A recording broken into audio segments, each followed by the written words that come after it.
la forma de perseguir a los sindicalistas le causa daño al macrismo o sigue indemne?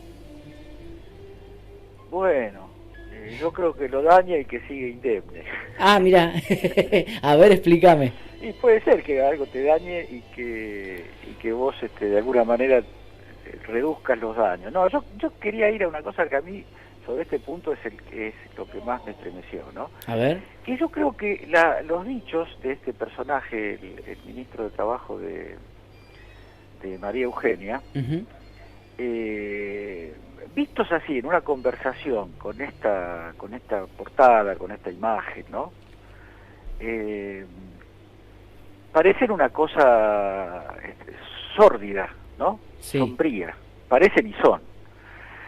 Pero esta ideología de hacer desaparecer al movimiento sindical, la palabra desaparecer no la uso arbitrariamente, la uso porque hubo miles y miles de miembros de comisiones internas y cuerpos de delegados que fueron asesinados por una dictadura terrorista de Estado, ¿no? Nos cuesta mucho asumir que ese es un costado de la realidad completamente público, visible, a la orden del día. En este caso hay una mafia, porque se trata de pasar de la expresión de deseos, de que desaparezcan los sindicatos, a una política que arranque a algunos líderes sindicales de su organización, más allá del juicio que puedan tener. Yo no sé por qué cuando hablamos de alguna gente decimos más allá del juicio que puedan merecer. No sé qué quiere decir eso, pero lo dije. Entonces yo creo que el antagonismo que se ha regenerado, se ha fortalecido en la sociedad argentina, y que en sí mismo no es una mala noticia, porque desnuda las contradicciones más profundas, sociales, culturales y políticas, y lo único que nos desafía es a poder resolverlo sin recaer en los intentos que ya se hicieron por resolver este antagonismo, como son el bombardeo de la Plaza de Mayo de 1955 y el terrorismo de Estado desde 1976 a 1983. Descartadas esas variantes ejecutivas y decisivas para resolver el tema del antagonismo, el antagonismo tiene que funcionar, tiene que haber discusión de ideas. Porque el problema, Dipi, es que como ese señor que habla, y que hoy con toda razón recibe el repudio o los intentos de zafar, si querés después hablamos de eso, ¿no? Los intentos de zafar de algunos medios de comunicación de su absoluta complicidad con los hechos y con los dichos de esta gente, ¿no? Sí. Pero quiero decir que ese antagonismo, si uno piensa en las cosas que vino diciendo la derecha en Argentina a partir de su derrota electoral, y antes también, pero con más furia después de su derrota, esta idea de guerra, esta idea de cualquier cosa para debilitar y deteriorar al gobierno electo, al gobierno democráticamente electo, se da cuenta que eso no puede existir sin un público que lo recoja, que lo haga propio. Sí. Ese es un modo de pensar muy fuerte en las clases altas y en importantes sectores de las clases medias, que viviríamos mejor sin sindicatos. Eso es un lugar común que uno puede escuchar hasta laburantes decir eso. Obvio.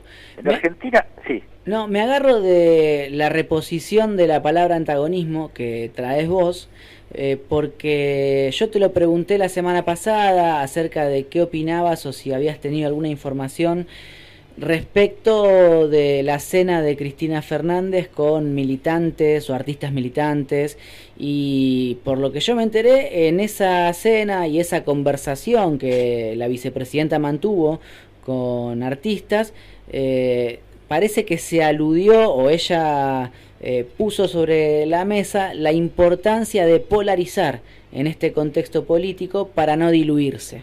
No fue textual esta frase, esto es una reconstrucción que hago yo.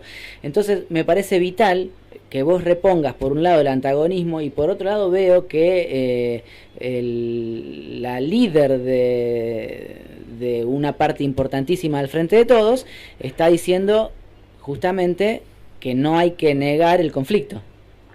No, pero eso es una cuestión que en la primera década de este siglo volvió a la luz. en la región y en Argentina. Y no la trajo a la luz un grupo de aventureros, de provocadores, sino que lo trajo la crisis. Lo trajo la crisis de la que está haciendo 20 años, ¿no?, en Argentina. Porque lo que se reabrió ahí fue un periodo de memoria, un periodo de reconstrucción de la memoria, un periodo que había sido oscurecido por el sueño guión pesadilla de los años 90, ¿no? El sueño de un mundo globalizado, reconciliado, ordenado, sin Guerra Fría, ¿no?, con el triunfo de una de los bandos de la Guerra Fría, que era el triunfo de la libertad, las luces, el libre comercio, el libre movimiento por el mundo, de las mercancías, no de las personas, mucho menos si son negras o trabajan de modo semiesclavo. Esa libertad no, de esa no tengo. Lo que te puedo ofrecer es la libertad del movimiento del dinero, ¿no?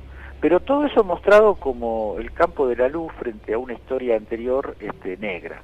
Y en la historia anterior negra está el comunismo en escala mundial, pero en nuestros países esa mercancía, la mayoría de nuestros países, esa mercancía no circuló centralmente, circuló muy profundamente en los años 60 y sobre todo 70, o en la primera parte de los 70, pero nunca pudo hacer pie en términos de, salvo el caso de Chile,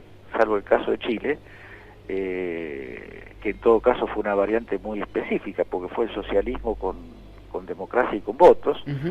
Pero quiero decir que en nuestros países la década del 90 vino a destruir, no a un comunismo que no existió nunca en la región, sino que vino a sustituir, incluso vino a sustituirlo antes de que la palabra se pusiera de moda, al populismo. Después, gracias a Ernesto Laclau, el populismo sirvió como organizador de la mirada, ¿no? Y recuperamos, por ejemplo, unas declaraciones de Noam Chomsky, se me había escapado el nombre de Noam Chomsky, que Noam Chomsky dijo hace un tiempo relativamente breve, dijo que no es cierto que la principal preocupación de Estados Unidos a la salida de la Segunda Guerra Mundial fuera el comunismo. En América Latina no era así. En América Latina el problema era el peronismo. Así de simple lo dijo Noam Chomsky. Ahora diríamos el populismo para darle una categoría más, un alcance más regional a la expresión. Pero el peronismo en el sentido de nacionalismo, en el sentido de anticolonialismo, de dignidad nacional, fue el gran problema. Y el sindicalismo en América Latina tiene en la Argentina peronista, uno de los enclaves de los que no ha podido ser desplazado. En Chile, por ejemplo, un país que llegó a tener un triunfo socialista, un triunfo de una coalición de izquierda y un gobierno encabezado por Salvador Allende, no quedaron ni rastros del sindicalismo de esa época chileno, después de Pinochet y después del pinochetismo sin Pinochet, ¿no? Después de esa etapa no quedó nada de eso. Entonces hay como un síntoma de reanimación de viejas tradiciones que no van a ser nunca iguales porque la clase obrera cambió, la producción cambió, los modos de producir cambiaron, y entonces pensar en una reencarnación del viejo sindicalismo peronista no tiene sentido. Pero el sindicalismo peronista existe porque, entre otras cosas, ha sabido, con todas sus dificultades y sus límites históricos, ha sabido reposicionarse en una sociedad distinta, y hoy los sindicatos siguen teniendo un peso en Argentina, y eso es lo que nos revela ese happening monstruoso que nos muestran los medios de comunicación, que la verdad es que la respuesta que el otro día leía a Carlos Pañi, según algunos amigos es uno de los periodistas salvables. Yo no me reservo mi opinión porque estoy hablando por radio, diciendo que bueno, que eso el macrismo lo aprendió de Néstor Kirchner. Sí, lo leí. Una cosa de una berretada propia de un tipo que se quedó sin balas y te tira con la cartuchera, ¿viste? Saca la cartuchera y te tira porque se quedó frente a semejante espectáculo dantesco que ofrecen los medios de comunicación, con medio gabinete de la intocable, de la angelical María Eugenia Vidal, con medio gabinete de ese ejemplo para las futuras generaciones que María Eugenia Vidal, hablando de la Gestapo. Ahora, no se privó de nada el hombre, Edgardo, la Gestapo trajo a colación. claro, si uno le concediera a los amigos tuyos que creen que Pagni es un periodista salvable, tendría que decir, si el periodista salvable del establishment se quedó sin argumentos y tira con la cartuchera, debe ser, y acá retomamos, porque la noticia del video les produjo algún daño a los macristas, a los radicales, a los opositores en general, Sí, y entonces claro. me animo a preguntarte si para vos el oficialismo termina el año mejor de lo que lo empezó, o al menos mejor de lo que lo transcurrió. Ya estaba peor de lo que lo transcurrió hace un tiempo.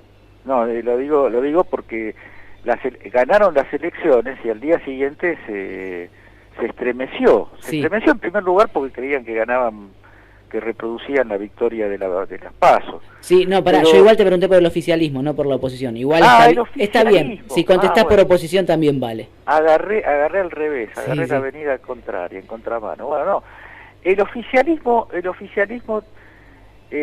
termina el año con menos daños en su situación de los que podría haber tenido, dado incluso sus propias limitaciones y sus propios errores, ¿no? Sí. La oportunidad de debilitarse, el gobierno no la desaprovechó, digamos, la aprovechó. Pero quiere la política que es algo cambiante, contingente, aleatorio, que trae noticias cuando nadie las espera, quiere la política que el deterioro dramático que está sufriendo la coalición opositora le da una oportunidad más. Una bolilla más tenés. Claro que los signos de que el oficialismo está dispuesto a aprovechar esas oportunidades son confusos, por lo menos son confusos. A mí me parece que el oficialismo tuvo una Plaza de Mayo luminosa.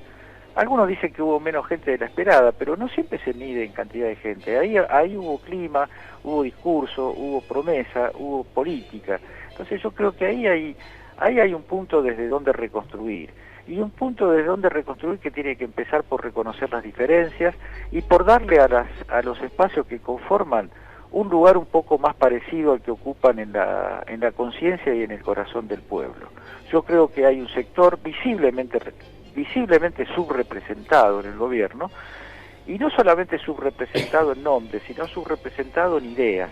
Por ejemplo, ¿podemos seguir sosteniendo que los medios de comunicación públicos no tienen que tener una política? ¿Se puede seguir sosteniendo eso después de lo que ocurrió en estos 2 años? Yo creo que se puede seguir sosteniendo porque no está sometido a un debate, no está sometido a una conversación seria. Y lo estoy diciendo con toda la buena voluntad, no estoy tratando de armar un lío, estoy reconociendo que hay un problema, que hay un lío, que hay una parte del pensamiento que hoy compone la coalición de gobierno que está subrepresentado y en muchos casos injustamente golpeado. Entonces, y fíjate que la conversación se hace circular, porque esa polaridad de la que habla Cristina, habría que tener los textos de esa reunión, habría que tener los textos, porque a mí me llega todo tipo de cosas que se dijo en esa reunión, y claro, yo prefiero no enredarme, yo tomo como válidas las que escucho, y digo, suponiendo que fuera válido eso, que fuera cierto eso que dijo Cristina, bueno, muy bien, yo creo que es justo, que es así, y que al mismo tiempo esa polaridad puede ser positiva en la medida que el polo popular, el polo del pueblo, el polo de los pobres, el polo de la nación, el polo de la defensa de la soberanía, de la defensa de los recursos, de la defensa de la dignidad nacional, se fortalezca y no se debilite. Y yo creo que eso es un tema del propio sector del que estoy hablando, que no las tiene todas consigo en materia de decisiones y de conquista de espacios públicos, y sobre todo de los sectores que creen que cuanto más se debilite el kirchnerismo mejor le va a ir al gobierno. Eso habría que olvidárselo, ¿no? Porque hasta ahora lo que ha ido ocurriendo no es eso. Es decir, yo creo que hay muchos problemas en el oficialismo, pero que el tembladerar en el que se ha convertido la oposición nos da, porque yo nunca hablo de una neutralidad que no practico, nos da una oportunidad, nos da un tiro desde los 12 pasos. diciendo esto con optimismo. Sí, Un sí, tiro sí. desde los 12 pasos pateado por un buen pateador de penales. Bueno, ojalá entonces, hay una chance, Edgardo. Está bueno cerrar el año así, te agradecemos el compromiso para hacer tu columna a lo largo del 2021 y esperamos que pases unas muy lindas fiestas y arranques mejor el 2022. Muchas gracias, Liti, muchas gracias, y lo mismo para ustedes, para los que están ahora presentes y para mi amigo, mi gran amigo Carlos Barragán. Dale, nos reencontramos.